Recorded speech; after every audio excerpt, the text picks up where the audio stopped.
We are both a nation founded on the most aspirational, enlightened principles that have ever formed the core ideal of a nation, and we have been and continue to be, in our own way, in our own time, in certain ways, the most violent perpetrator of transgression against those principles.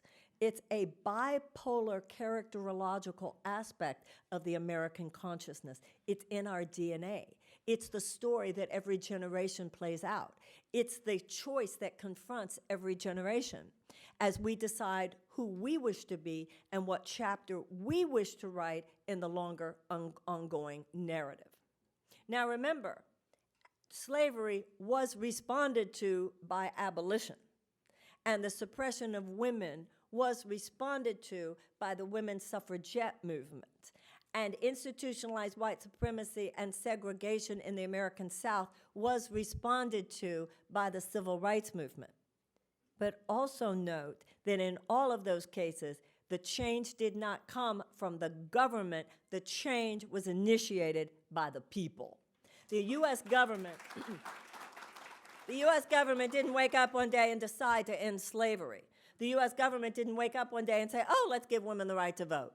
The U.S. government didn't wake up one day and say, let's desegregate. What happened in each one of those cases, the abolitionist movement, the women's suffragette movement, and the civil rights movement, was that the people rose up and the people stepped in. So you see, ladies and gentlemen, we repudiated aristocracy in 1776. It is time to repudiate it again. And we, once again, in our generation, are challenged by the fact that whether for us it's hungry children, unnecessarily hungry children, 93 million Americans living in chronic economic trauma, not knowing what will happen if they get sick, not knowing what will happen if one of their kids gets sick, not knowing what to do to send their kids to college, or not knowing how to get out from under these college loans, whether it is mass incarceration or racial disparity in criminal sentencing, whether it is mandatory minimums that should not be there or the desecration of the earth, whether it is the fact that our entire national security agenda is based basically on defense contractor profits rather than the cultivation of peace,